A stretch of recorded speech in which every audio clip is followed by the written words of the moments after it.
The following podcast is sponsored by Structure Tech. I had this line I quoted from the LinkedIn founder. I can't remember his name, but he had a good line. It said, if you're not embarrassed by your earliest work, you started too late. And Sure. I think that's great. It's a good point. I'm paraphrasing what he said, but that's the point. It's like, just get going with it. And that's kind of what we did with our podcast. Welcome everybody to Structure Talk, a Structure Tech presentation. My name is Bill Ulrich alongside Tessa Murray and Ruben Saltzman as always. And welcome back after taking we stepped out of the home inspection lane for a week to have a more relevant conversation. But we're getting back to the topic of 2 weeks ago, which was air conditioners and how these units work and what they do. And as expected, we made some mistakes and we were kindly and gently corrected by many listeners. So we're going to kind of run through some of our errors and set the record straight. Is that true, Ruben? Yeah, and I wouldn't say many. It wasn't a lot of stuff, but there was a couple things that we didn't quite get right. One of them, Ben wrote in and said, hold on, wait, let me step back just in case you didn't listen to our podcast from 2 weeks ago. We talked a lot about air conditioners, and one of the things we mentioned was how the traditional air conditioners that most people have here in Minnesota is going to be a split system where you have half of it sits outside, half of it sits inside the house. And we talked about how those are like one-speed vehicles. They're either on or off. There's nothing in between. There's no dual-stage split system. Well, turns out there is. I have a comment here from someone. Ben wrote in and said they actually do make two-stage AC compressors. He said he has never seen one here in Minnesota. He says, I don't know for sure, but I suspect they're not cost efficient here because we don't get high temps seen in other parts of the country. So that was news to me. I mean, I stand behind what I said. I've never seen one here, but that's an interesting fact that they actually do make them in other parts of the country. Well, they make them and they're installed in other parts of the country. Ruben, you mean to tell me you're not out researching things that aren't kind of in your marketplace on a regular basis? No. Becoming expert at them? No, I don't mean to tell you that because I still do that. To be totally honest, I research stuff about all parts of the country. I can tell you about codes in a lot of the country. However, I didn't get this one right, Bill. My bad. I messed up. I didn't do enough research on this before we did the podcast. I thought I had all the information in my head. Turns out we were wrong. We are definitely not experts at everything. We are expert home inspectors, which means we know a little bit about all the rest of the trades. Just enough to get us in trouble like this, you know? Yeah, but it's all in good fun. What else did we kind of stumble across? Well, there was another one, and you know what? As soon as I read this comment, I went, oh yeah, duh. What was I talking about? I talked about how you have mini split systems, and I referred to the systems that you often see in hotels and saying how those are mini splits. Tessa's shaking her head. Tessa, what did I get wrong there? Those technically aren't mini splits. I can't remember exactly what they're called. Yeah, I guess they call it a packaged terminal air conditioner. This was also from Ben who wrote in to say this. It's a packaged terminal air conditioner. And a good point. I mean, as soon as I read his comment, I went, oh yeah, duh, I knew that. Yeah, just a little correction there. I want Ben on the podcast. Yeah. Sounds like he knows a hell of a lot more about this stuff than we do. He certainly does. Has Ben an HVAC contractor? I think so. He wrote a lot of other stuff here, but you know, you can go to the blog, the Structure Tech blog, and you can read his comments because the way our website is set up right now is that our podcast simply shows up as a blog post. And then if you scroll to the end of it, you can read the comments. He talks about basically commercial systems are just way more far advanced than what we have in residential here. That was kind of the gist of it. I won't read everything. You know, I'm surprised this hasn't happened more. Yeah, we're not experts in everything. We know, like you said, we know enough to get us into trouble, but definitely Where people write in and correct us? Yeah, yes. I can tell you why. Why? Because nobody's listening. That's true. No one is listening.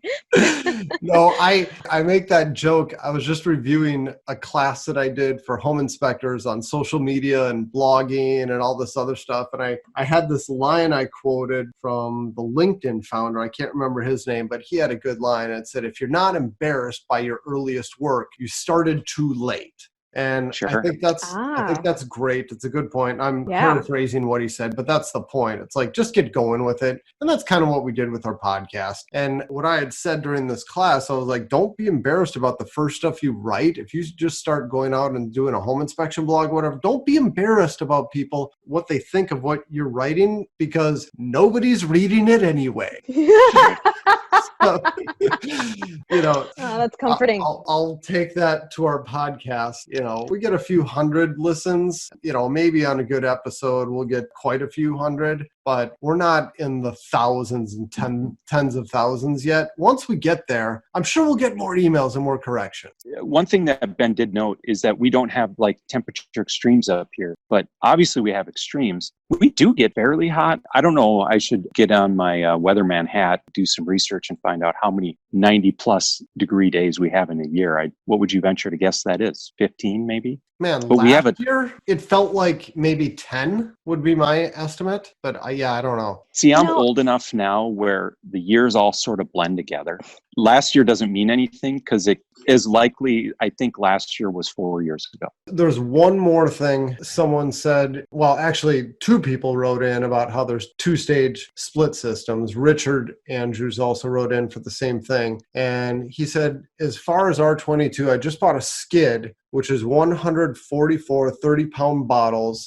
One bottle of it works out to be $650, and he charges $75 a pound. So not terrible. I mean, not as bad as a lot of people have made it sound. Where we're sharing our information from, and we're not selling this stuff. We're just hearing from our HVAC contractors. And I had interviews with 3 of the largest companies that we deal with on a regular basis, 3 HVAC companies, kind of doing our homework for that podcast. So that's where we're coming from. We're just sharing what other HVAC contractors here in Minnesota are sharing with us. The one thing we do know for sure is it's expensive. Exactly how expensive, it's going to vary from contractor to contractor. So that's what we had to touch on from last week. 2 weeks ago, I should say.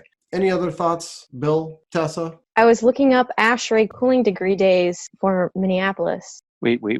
You were looking up what cooling days? Cooling degree days for Minneapolis. Who's ASHRAE? It's a bunch of engineers, basically, and they come up with the data that figures out like what type of sizing for mechanical systems you need based on your climate zone. So like in Minnesota, we have a lot of really cold days. So all that data is compiled and it's in ASHRAE. So I was just trying to look it up, but it's been a while since I've had to do this sort of research and since I've used ASHRAE, and I'm realizing now that I can't just glimpse at it and figure out what it is. I'd have to actually spend some time trying to read this data. So that's above my pay grade.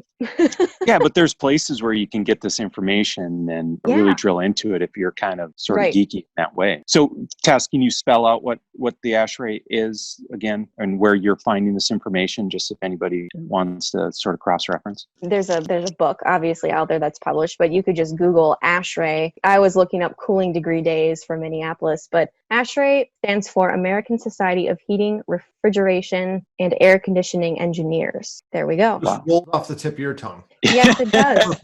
And it's an organization devoted to the advancement of indoor environment control technology in the heating, ventilation, and air conditioning industry. I've already got so much stuff I need to remember. I'm going to do my best to forget that after this podcast. Me too. It's already gone. Don't even ask me that question again. Good. I just Googled it up real quick, Bill. In 2018, we had 20 days over 90 degrees in Minnesota. Last year, though, 2019, we had 4 days that were 90 degrees or more. So that tells me I had my AC on for 4 days last year. That's it. What about the humidity factor, though? I mean, sometimes it gets really humid here, and even though it might only be like 85 or 80 degrees, it's just like so sticky and awful. All right, I exaggerate. I'm sure I had it on for more than 4 days. You know what? There's no way. I mean, you turn that thing on as soon as the compressor can be run safely. You put it on just to stay on top of the humidity, just like Tess is saying. Yeah. It's got more to do with humidity than it does with heat. Exactly. So that was air conditioning. And then we were also going to talk about what we're doing now, how things have changed regarding COVID-19 protocols and home inspections and home inspection attendance and all that, because we've made a lot of changes here at Structure Tech since we last had a podcast talking about what we're doing. There was a time when we were podcasting about this weekly, but we did make a bunch of changes, right? Yeah, a lot of changes. It's funny. Things just kind of keep rolling along. But update us, Ruben. Where are we at? Well, we're allowing clients to attend the home inspection again. As soon as Governor Walz announced the end of our stay-at-home order, he changed it to something called, what did he call it? Stay Safe Minnesota or something like that? It changed. It allowed for gatherings of 10 people or less, and people weren't like banned to their houses unless they're going out for essential stuff anymore. And instantly, our phone started ringing off the hook from our clients saying, hey, can we come to the home inspection now? Like, you sent us an email for our inspection on Monday saying we can't come, but now the lockdown is over, so we want to be there and we're going to be there. And like, people were canceling their inspections if we wouldn't let them come. And I guess for the next time we go through a pandemic like this, I will be better prepared. And when the governor has some type of order, we are going to be having a team meeting as soon as that news briefing ends to figure out what we're going to do to change, because people expect businesses to change their practices immediately. And we ended up having a team call the next day, and we agreed that we're going to start allowing our clients to attend the inspection, but we don't want them to be there the whole time because we still want to follow best practices from the CDC, which is when we're inside, we should be wearing masks. There was some controversy over this. I mean, even within our own team about whether or not it's the right thing to do to wear a mask and blah, blah, blah. I'll tell you, my wife is a nurse. Anna works on the front line. She works at Fairview Southdale at the ER, and she's dealing with a ton of this. So you better believe she's taking this seriously, and therefore I am definitely taking this seriously. Whether I wanted to or not, I would have no choice. I have to take this. So I'm being told to. I don't know. I'm going on a tangent here, but our inspectors are wearing masks when they're inside the home. Maybe it would be okay to have inspectors just wear masks when they're inside the home with other people, but we had a long discussion about this, and we found it's just too hard to draw that line, to figure out when they should be wearing a mask and when they shouldn't. And for a while there, we were saying we will wear a mask inside people's houses if requested by the seller. We thought that was kind of a good thing to do. I mean, we're by ourselves. There's nobody there. But Bill or Tessa, what happened? I think one of our inspectors was being watched on a nanny cam by the sellers, right? And more than once. Yes. And we got angry phone calls about our inspectors not wearing a mask, even though they were alone in the house. Yes. I mean, we send out an email saying, if you'd like our inspector to wear a mask, let us know, and they'll do it while they're alone in your home. And nobody reads emails. That's just a fact. Nobody reads them, and they turn on their nanny cam instead, and they watch us inspect the house. And that happened to the same guy twice, 2 different homes. Oh no. Where he wasn't wearing a mask, and we got angry calls in the middle of the inspection, even though we made no promise that we were going to. So, kind of the takeaway here, and I guess maybe the audience is home inspectors that I'm talking to right now, but I guess it's anybody. When you're inside somebody else's house, just always assume they are watching you. Cameras are so cheap, and people want to know what's going on inside their house when they're not there. Just assume you're being watched 24/7. And we weren't even doing anything wrong, but still, people were getting mad at us. So, you do have to honor the fact that we are guests in somebody else's home, and they might not communicate to us that's what they want us to do. But it's just easier to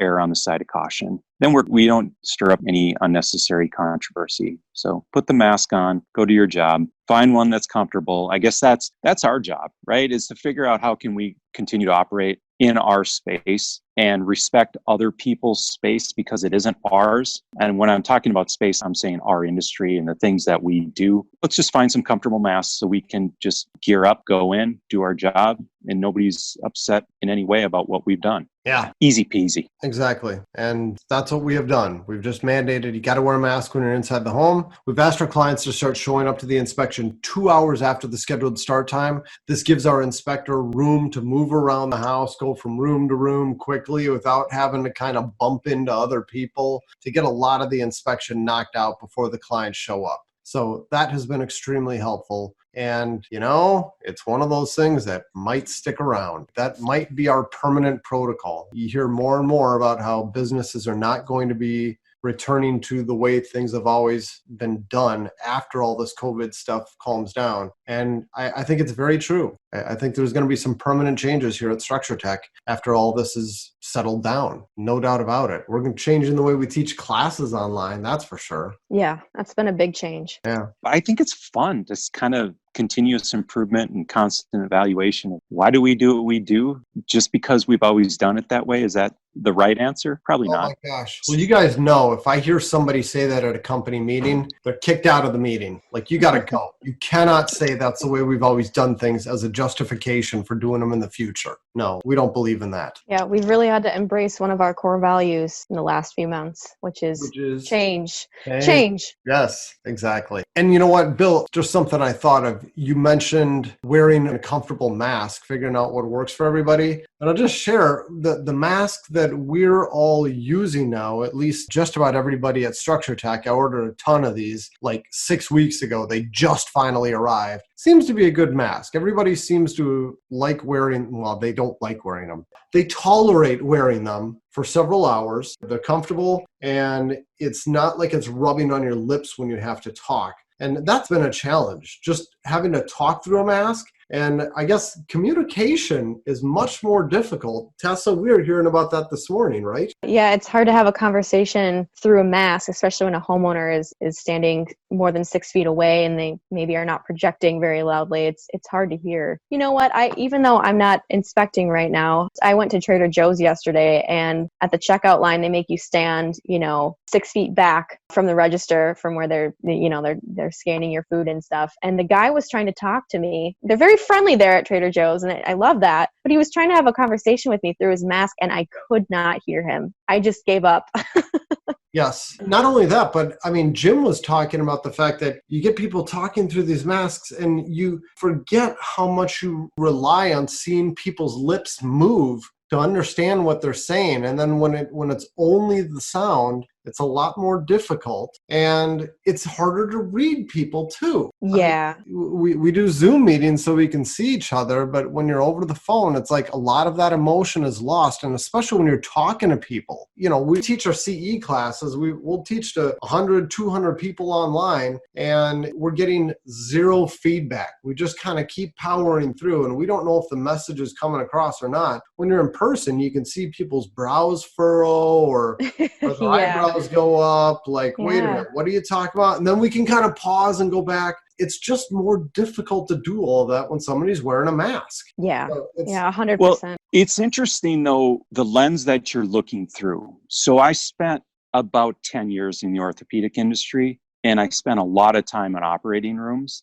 And of course, everybody's masked up there, and nobody cares a blink about it. It's just part of the deal. If you want to walk into that operating room and, kind of help in the process of somebody getting their joint replaced by providing technical support or just, expertise or something like that, you go in there with a mask. Nobody even cares. And for a bearded guy like me, you should have seen what they made me do to cover all the hair on my face. But they're like, dude, if you want to be in here, here are the rules. Play by them. And you very quickly adapt. Okay, this is just my normal existence right now. They just don't like being told what to do, but it's not that big of a deal. Put a mask on. You might become a better listener because you might have to focus just a little bit harder on what people are saying and not multitask quite as much as you used to. And I'm not sure that's a bad thing. It just might be a good byproduct of a pandemic that we listen to each other just a little bit better than we used to.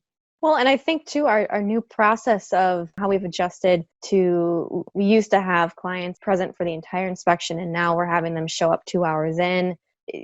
That's also caused us to kind of reduce the amount of conversation we're having with them and condense it down to kind of just highlight the takeaways from the inspection. And so that's another kind of positive thing that's come out of this whole change is just, I think our communication with clients has probably improved. We're not hitting them with a million different facts. We're hitting them with, the 10 big ones, the takeaways. Okay, we're adjusting. The new normal is going to become the permanent normal, I guess. I don't know exactly how you say that, but so all things considered, April was a weird month, but May's cranked up again. We're kind of getting back to business as usual. However different, it's business as usual. Amen. Thank you, Bill. Next week, we're going to preview a conversation. I think we're going to talk about fires. This is near and dear to my heart. So we're dealing with a fire situation in our family, which is, I'm learning a great deal. I'm learning a lot about insurance companies, and they're good people, and I'm really glad I have them. So we'll talk about that next time on the Structure Talk podcast, brought to you by Structure Tech. Thanks, everybody, for listening. We'll catch you next time.